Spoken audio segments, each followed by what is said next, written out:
Жинлүүрийн хасаанантын 10 сар ямар байхыг харцгаая. За жинлүүрийн хасаанантыг эрхшээгч сугар гараг нь одоогоор охины орд болох 12 дугаар хавс дээр зочилсон байна.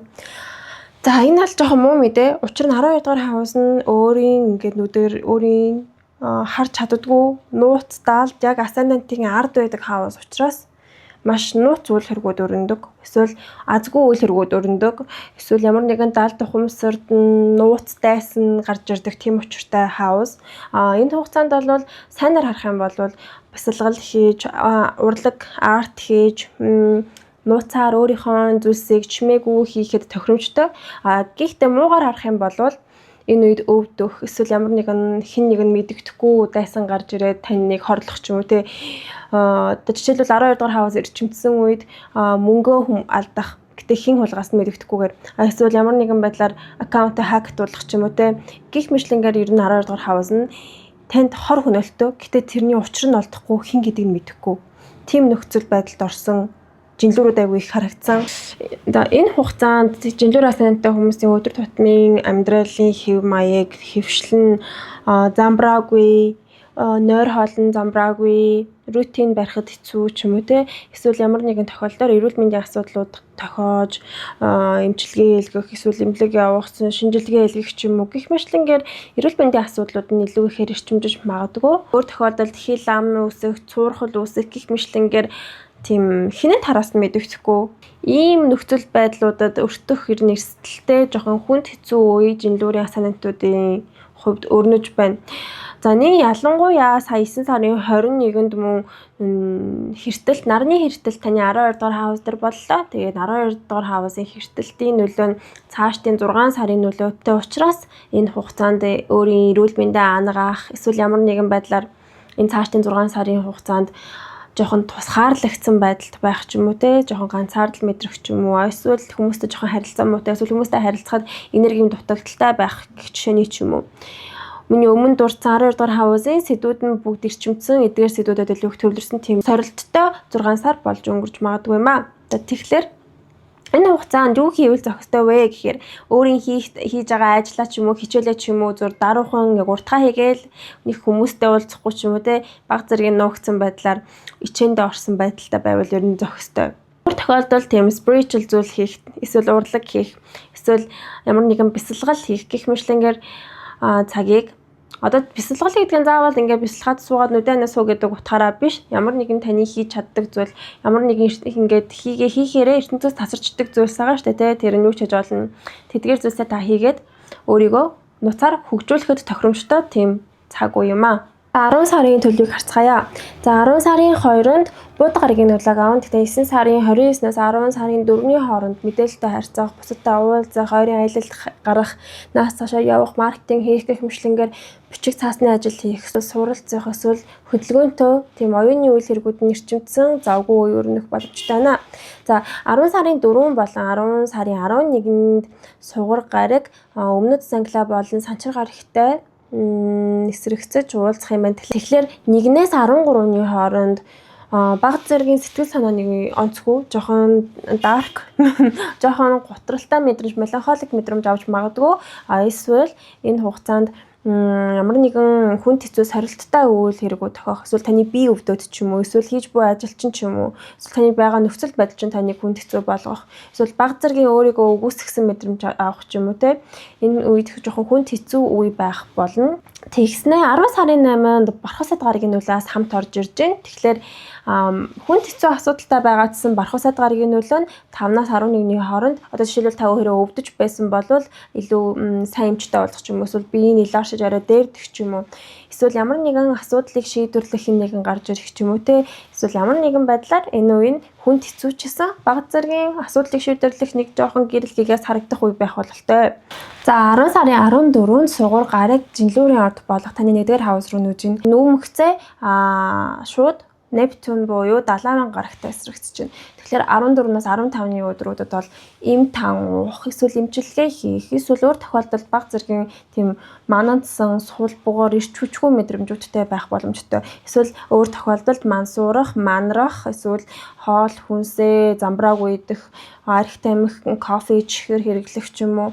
мансуурах гэх мэтлэнгээр нөлөөлж болох юм а. За гэхдээ өмнөх 11-ний өдрийн 10 сарын 11-ний санчаар гарагийн нөлөөнд жоохон хүн хэцүү өвдөж магадгүй гэсэн шүү дээ. Залуулаад Нептун ороод ирж байгаа учраас өвдөөд ийм уугаад эмчилгээ хийлгэж зэрэгээр бас орчуулж болох юм байна. Гэтэ энэ хүн зааш нөлөөж магадгүй, зарим нь архиугаа шоудна, харин зарим нь эмчилгээ хийнэ. 10 сарын 17-нд нар бархасаад гарагтай дөрвөлжин аспект үүсгэнэ. Тэгэхээр 13-наас 21-ний хооронд арай дажгүй гэгээлэг уур амьсгалууд бүрдэж байна. Амар хүнд хэцүү нөлөөнүүд байгаа хэрнээ бас давхар бархасаад гарагийн нөлөө өрдөөсөө бас туслаад агаад бусдын өмнө ил гарч юу хийж чаддгийг харуулах боломжтой ч юм уу. Эсвэл танд эерэг таатай боломжууд олдох боломжтой. Эсвэл та илүү гэгээлэг, илүү өөдрөг хандлагатай болох, эсвэл ямар нэгэн шин зүйлсийг турших тийм хүсэл эрмэлзэлтэй байх боломжтой. Өөр тохиолдолд би чинь хэрвээ өвдөж байсан бол илаарших боломжийг бархасаад гарагийн нөлөөнөөс хамт авчирж өгөх болов.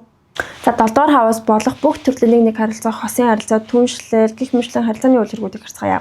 10 сарын 20-нд ангараг гараг болон бууд гараг уулзсан. Тэгэхээр 14-нээс 28-ны хооронд харилцааны хувьд болгоомжлох хэрэгтэй. Энэ үед ангараг нь дайны гараг, харин бууд нь харилцаа холбооны гараг. Тэгэхээр харилцаагаар дамжиж, үйл ойлголцож, муудалцаж, хэрэлдэж, зодтолдох эрсдэлтэй. Тэгэхээр 14-нээс 28-ны өдрүүдэд жоохон болгоомжлол зүгээр. Жирийнээр харах юм бол энэ үед хүмүүстэй харилцах үйл хэргүүд, эсвэл наасаашаа явах хөдөлгөөнтэй үйл хэргүүд ихээр эрчимжих болно. Тэр явцдаа үйл ойлголцохоос сэргийлээрэй. За 10 сарын 28-нд ангараг гараг бархасаад гарагтай гурвалжин аспект гэсэн 22-наас 11 сарын 3 хүртэл энэ хугацаанд хэрвээ харилцаа холбооны ажил эрхэлдэг бол харилцагч ихсэх, өөрчлөлөгч ихсэх боломжтой. Эсвэл таны эргэн тойронд хүмүүс их байж та нийгэмших шаардлагыг ихэр гарна. Өөр тохиолдолд энэ үед та боломжийн хүнтэй уулзах, танилцах, түншлэл үүсгэх, гэрээ хийх бас боломжтой юм а. 10 сарын 30-нд ангараг гараг санчаар гарагтай гурвалжин аспект үүсгэн.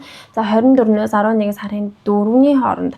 За бархасаад гарагийн нөлөө нь танд харилцаа холбоонд эерэг таатай нөлөөг авчирж байгаа ч гэсэн нэгэн зэрэг бас санчаар гарагийн хүнд хэцүү сорилтуудыг авчирж байна. Тэгэхээр 24-ээс 11 сарын 4 хүртэл альва гэрээ хэлцээр нь хоошлон удаашрах, эсвэл уулзахаар болсон байсан амлалтанд цуслагдах ч юм уу. Эсвэл ямар нэгэн байдлаар хостоогоо жоохон хол хүндийн харилцаатай болох, эсвэл биеэрээ яг long distance сууж холдох ч юм уу бас байж болох юм а. За 10 дугаар хаваас болох ажил мэргэжил, нийгмийн харилцаа, карьерийн сэдвийг харцгаая. Зинлэр асанантай 10 дугаар хаваасыг хэрэгшээгч нь мэлхий учраас харны хөдөлгөөнийг ажиглах шаардлагатай. Ерөнхийдөө 10 сарын турш ажил мэргэжлийн сэдвийн хүрээнд мэдээлэлтэй харьцах, суралцах, хүмүүстэй уулзах, нийгэмших, хөдлөх, ойрын аялалд гарах гэх мэт сэдвүүд нь нэлээд ихээр эрчимдсэн байгаа. Энэ нь бас тийм сайн ч биш, муу ч биш, зүгээр энгийн. Харин хурдан хөдөлгөөнтэй байдаг учраас маш хэлбэлзэлтэй ур амьсгалтай байдаг. Тийм учраас энд дурдсан өдрүүдийг ажиглаарай. Чухал ажил хэргийг эерэг өдрүүдэд нь хийгээд, харин болгоомжлох өдрүүдэд нь жоохон болгоомжлоорой гэж зөвлөе. Давхцаж буй өдрүүд нь сармаг өдрүүд байгаа шүү. За 10 сарын 2-нд бархасаад гараг бууд гарагтай дөрвөлжин аспект үүсгэн 9 сарын 20-с 10 сарын 4 хүртэл ажил мэргэжлийн хувьд мэдээлэлтэй харьцах, суралцах, мэдээлэл дамжуулах, маркетинг хийх гэх мэтлэнгээр завгүй байна. 10 сарын 8-нд бархасаад гарыг сугар гарагтай sextile аспект үүсгэн. Тэгэхээр 5-наас 11-ний өдрүүдэд хүмүүстэй харилцах, хүмүүст таалагдах шаардлагатай ажил хэрэг хийх, гэрээ хэлцээр хийх гэж явах ч юм уу те.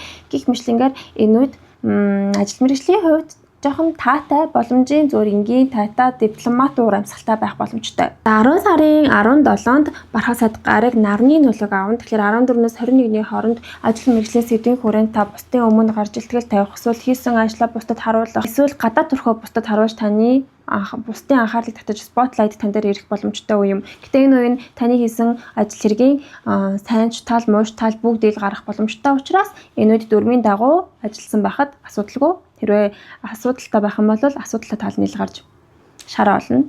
За 10 сарын 24-нд бархасаад гараг бууд гарагийн нөлөөг авна. 21-ээс 28-ны хооронд бас л ажил мэргэжлийн сэдвийн хүрээнд бичиг цаастай ажиллах, эсвэл суралцах, мэдээлэл дамжуулах, маркетинг хийх гэх мэтлэнгээр нас цаашаа явах ч юм уу. Гэх мэтлэнгээр тийм оюуны энерги ихээр шаардсан хөдөлгөөнтэй үе байна. За 10 сарын 28-нд бархасаад гараг ангараг гарагтай гурвалжин аспект үүсгэн. Тэгэхээр 22-наас 11 сарын 3 хүртэл ажил мэргэжлийн хувьд бол их завгүй болж эхэлнэ. Бүх биеийн энерги ажилдаа зориулж тэмцэх сэдв чинь ажил мэргэжил карьер чинь байх болно. Сөрөг тохиолдолд энэ үед ажлын ачаалал ихтэй байна. Эсвэл ажлын газрын хүмүүстэйгээ муудалцах ч юм уу, эсвэл ажлын газарт нийт зүйл эвдрэх, эсвэл засварлах гэх зэрэг нөлөөлж болох юм аа. За За дөрөвдүгээр хаваас болох оршин суудаг газар, гэр бүл, цусны төрөл гэх мэтлэн хувийн бизнес ч юм уу хувийн дотоод сэдвийн хүрээнд уур амьсгал ямар байхыг харцгаая.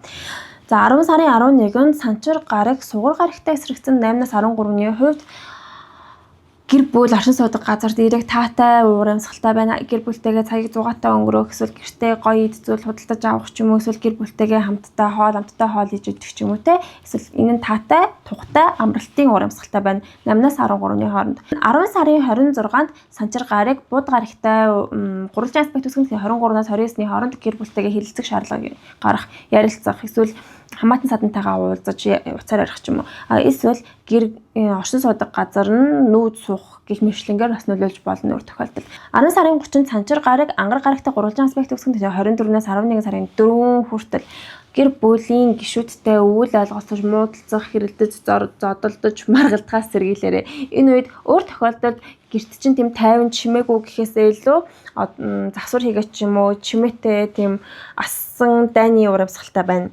Тэгэхээр болгоомжлоорой. За мөнгө санхүү, хувийн амжиргааны зардал, эсвэл материалын үйл хэрэг, эд материалын тухай сэдвийг харцгаая. За 2 дугаар хавцны сэдвийн хүрээнд 10 сарын 7 болон 24-ний аспектууд нь маш ихээр болгоомжлох шаардлагатай.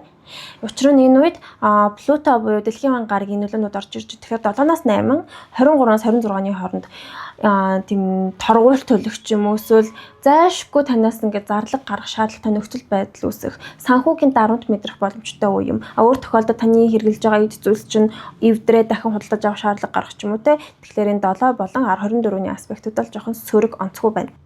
10 сарын 20-нд ангар гараг бууд гарагтай уулзсан. Тэгэхээр 14-наас 28-ны хооронд мөнгө нь эргэлтэнд орж, нас цаашаа болж, худалдан авалт хийх, эсвэл наймаа хийх, эсвэл ямар нэгэн байдлаар мөнгө нэг хадгалагдана гэхээсээ илүү зур мөнгө нь тэм хөдөлгөөнд орших болно. За үүнээс хойш 10 сарын 24 болон 28-нд Бархасад гарагийн нөлөө орж ирж байна. 21-ээс 28, 22-наас 11 сарын 3. За энэ сүүлийн 10 хоногийн турш тийм ээ.